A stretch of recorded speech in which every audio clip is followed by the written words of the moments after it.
Well, good evening, everybody. This is John Unell, aka John I Fly, from Schuylkill Haven, Pennsylvania. And yeah, believe it or not, you're getting another rant from me. It's going to be a short one tonight, but I wanted to talk about the speech that our wonderful president made tonight. And I really mean that from the bottom of my heart. We have a wonderful president. And I hope a lot of people support him and work with him. He's done a lot more than Donald Trump ever did. But anyway, he came on television this afternoon. I'm looking at my computer time here to make sure we're still in the same day. But it's like 25 minutes after 11 East Coast time. And anyway, I stayed to listen to the speech, and I took some notes down as he gave it. I didn't get everything, but I just wanted to go over some of the things that he said. He said that he's going to sign, if he hasn't already, some executive orders, and they're limited executive orders concerning gun control, gun regulations, whatever.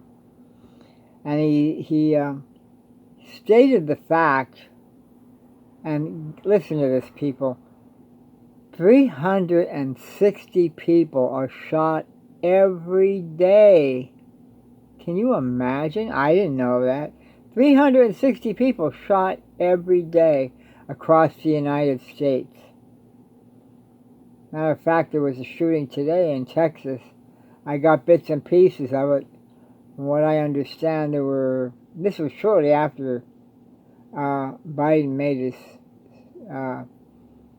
speech, and I believe there were a total of 7 people that were, well, there were 6 that were injured and 1 died. So that's another tragedy. I didn't get the name of the town. It's a short name, but it's a shame. It's a shame. There's definitely something. From what Joe Biden said, he said we have an epidemic of gun violence, and he's right. We do. And for too long, we've been kind of like, okay, like he said, thoughts and prayers, and then we end up, after a while, we grieve the people, and then the next thing you know, it goes away until the next tragedy. That shouldn't be, people. That should not be. So I know he mentioned some other statistics which I didn't get, but he did mention what he wants to accomplish with these executive orders. First thing he mentioned was rein in the ghost guns. Now, I didn't even know that they did this, but it's apparently people, I don't know if it's mail-in or what it is, I guess they go online and they order gun parts or deal with the company that makes the parts. They ship them to the person that orders it, and probably within a half an hour, if they're good at putting stuff together, they have a gun put together with no serial number. So it's hard to trace. Well, of course, that's their purpose. That's what they want to do, you see. No tracing, and you can go out and shoot somebody and get away with it. Next thing is, let's see here. He wants to release a new annual report. So I didn't get the details on that. Something, I guess, with what they're doing as far as gun control and what has been done about it. That's what I take out of that. Another thing is he wants to deal with the modified pistols, and I think it's along the lines of what happened when in Las Vegas that guy had a rifle and he had I think it was Las Vegas. He had what they call a bump stock or something. I'm not a gun enthusiast. I don't know much about it. But with these, with this modified pistols, they have it so that it somehow causes the pistol to be more accurate than what it would be if you didn't have this modified. They put something, I think, on the grip or something, I don't know, or maybe on the barrel. But anyway, he wants to deal with that, with modifying pistols. And I think it also would cover anything like like a rifle with a short barrel. Another thing that he mentioned, Joe Biden mentioned, was he'd make it easier for carrying out the red flag laws. And that's important.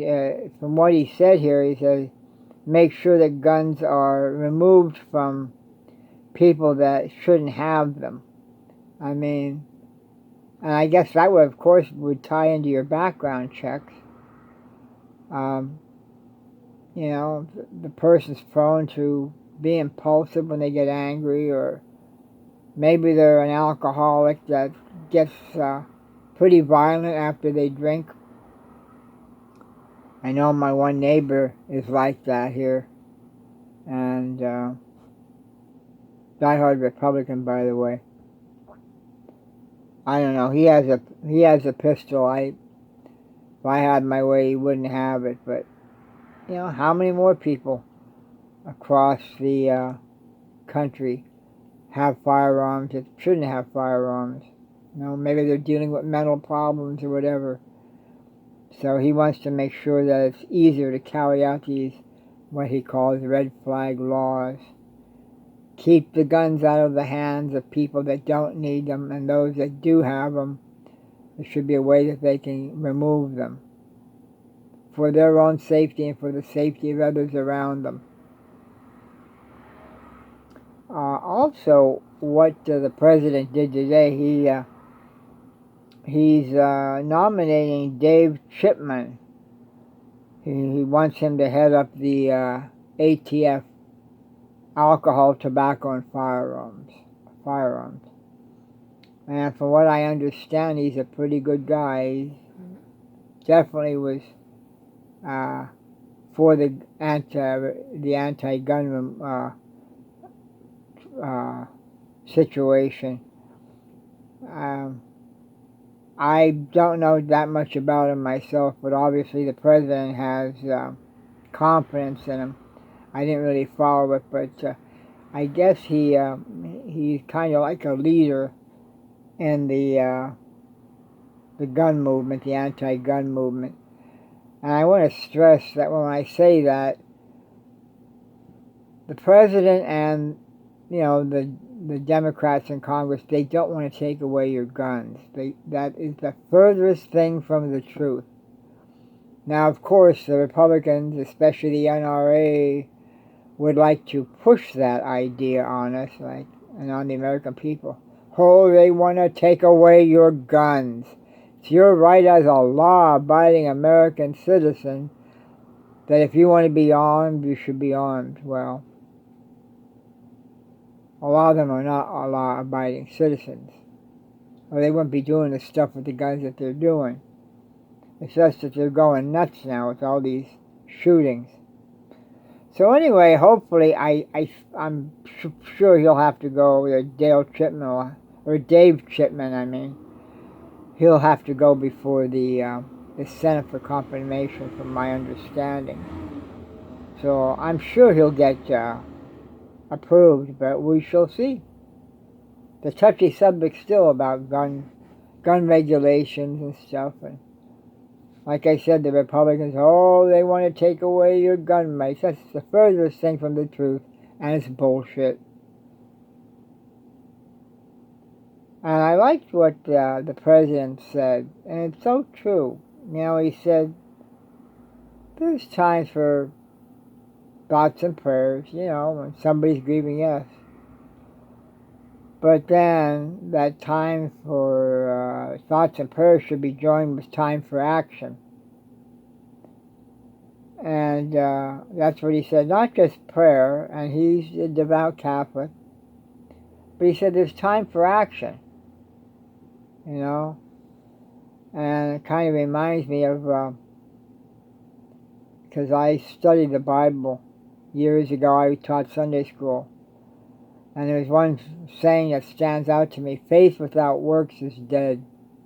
You can sit there and say you have all the faith in the world, but you don't act upon that faith, it's not doing a hill of beans. And that's exactly what President Biden is talking about. He's also, he's pushing for background checks. That should be a given, background checks. You know, the problem, most people, when you go to a store that sells ammunition and guns, they do a background check. I know years ago I worked for a company called the W.T. Grant Company. We're talking back in the 70s. I was a teenager back then. And when I sold ammunition, or particularly guns, I had to fill out paperwork for each customer that wanted to buy a gun. But I'm not sure about back then, but now they have gun shows. And gun shows, there's many times they would sell a gun. Okay, here you go. You got the cash, we'll sell you the gun. No questions asked. That sort of thing. Joe Biden wants to eliminate that. We need background checks whether you buy it in a gun show or in a regular store. Like if you go to an outdoor store like Cabela's, or I think there's another one called Dick's Sporting Goods. Something like that, you're going to get background checks. But we need the gun shows and stuff. They need to have background checks. And that's what he's going to push for. That's not too hard to ask for, is it? And let me see if I can read my own mind. Oh, gun violence. He said that it's an epidemic, for God's sake. I love the way he comes right out and levels it on the line. And he said it has to stop. It does. When you think about today, just after he made this speech, this happened in Texas. I think I understand there was another shooting in South Carolina. What was it, the night before? Something like that. We can't keep going on. We can't have this.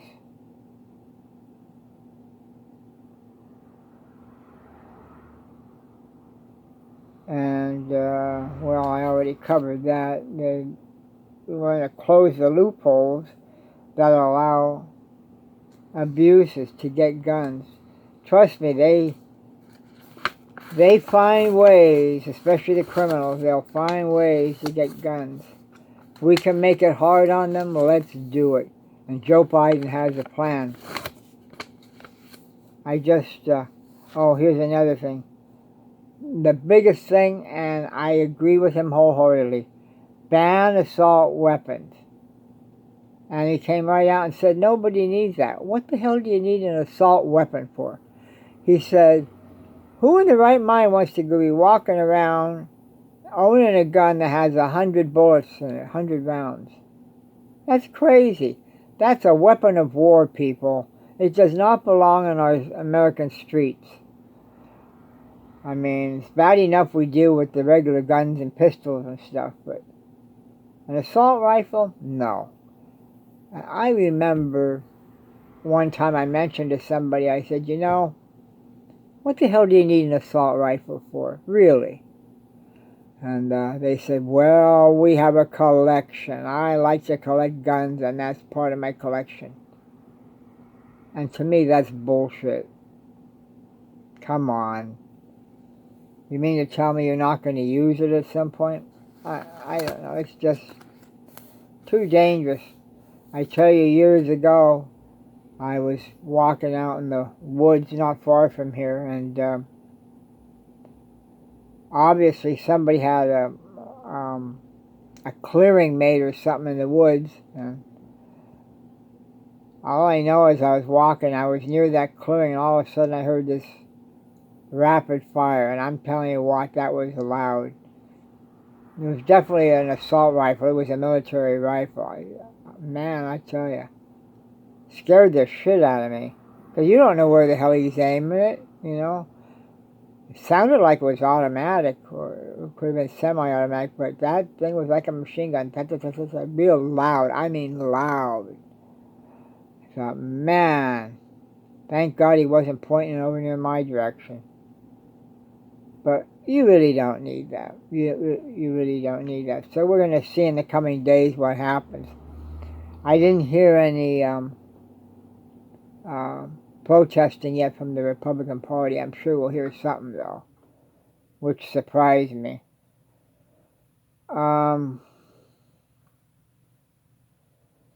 Another on a different topic here is our wonderful Matt Gaetz. Yeah, he's the bastion of conservatism, all right. His buddy, Joel Greenberg, has most likely, they're saying he's going to cooperate with the government. And like they were saying, the one guy, I think it was Joel's attorney, said, well, Matt Gaetz may have something to be concerned about. Yeah, I would say so. I mean, if I was Joel Greenberg, if I could cut down the amount of prison time, I'm going to do whatever I can. And if it means throwing Matt Gaetz under the bus, I'll do it. That's what this guy's probably thinking. I mean, it's unthinkable to go with a 17-year-old girl. And he's denying it all. No, she was of legal age. What's he, in his 50s now?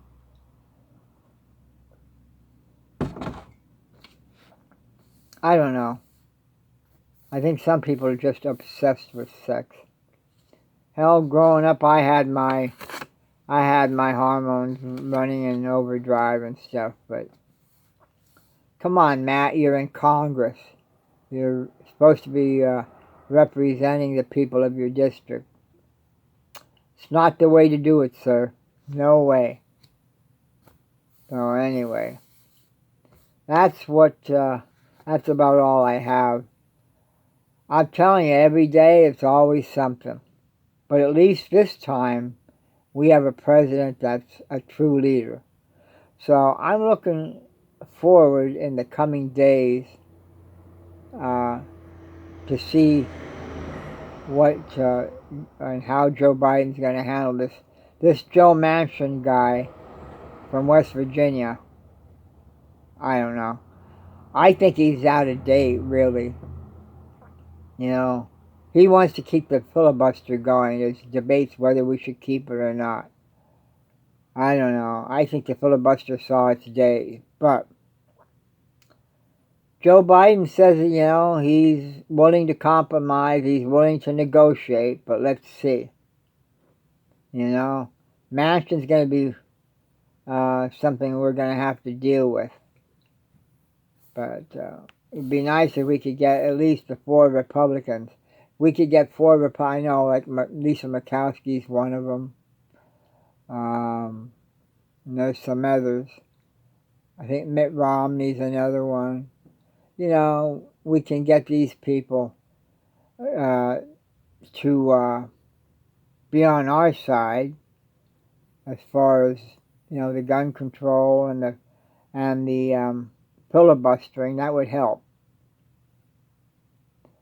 My understanding that I heard that 75% of Republican members, you know, like everyday people that are Republicans, are for these changes.